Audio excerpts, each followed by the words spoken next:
Hello, Professor Di Fiore. My name is Haig Gholian from a Physical Science 2 class, and in this video I'll be presenting you with the subject of abortion. And in tonight's video I'll be presenting you with the pros and the cons behind abortion. To begin with the pros, the fetus is not a human being, because since the fetus is still relying upon the mother to live, it's still dependent. So unless if it could breathe on its own and take in its own food, then you could say, okay, at this point, yes, it is a human being. Until the fact that it's still relying on its mother for its own survival, you can't say it's a human being, even though it does have a beating heart. And access to legal abortion makes them safer rather than having to do it illegally.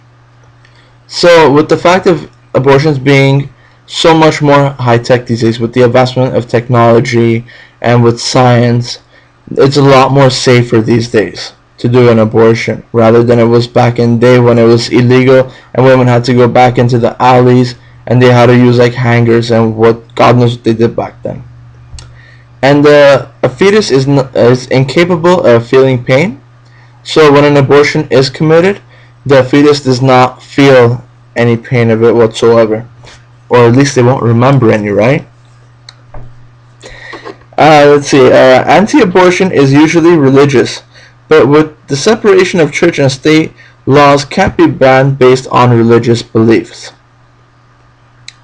Procedures are done safely, and the abortion procedures are done by highly trained professional physicians. And if the woman is in any harm, it should be allowed.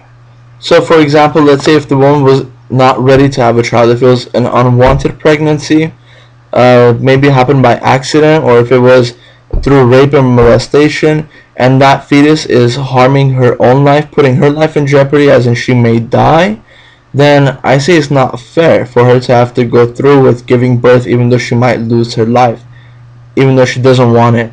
Because a pregnancy also is not just something that's physical, it's also something that takes a psychological toll on you, it takes an emotional toll on you.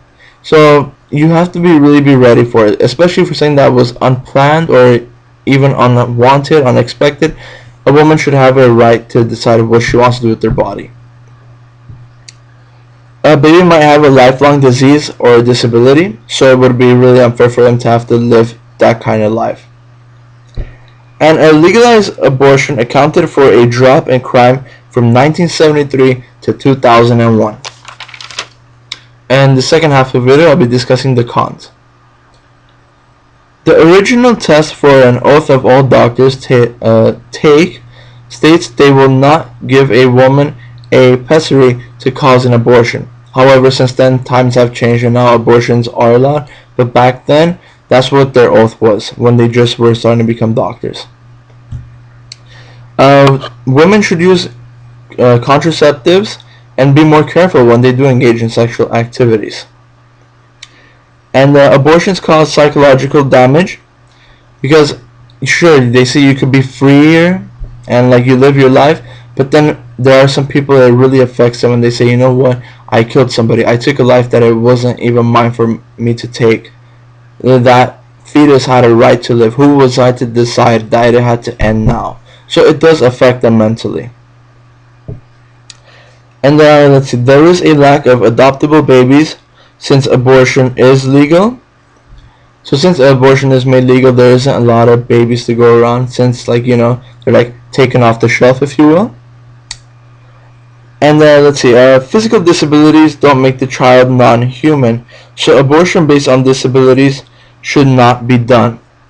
So even though they might have some kind of mental or physical disabilities, of course, everyone has a right to a life, of course they do.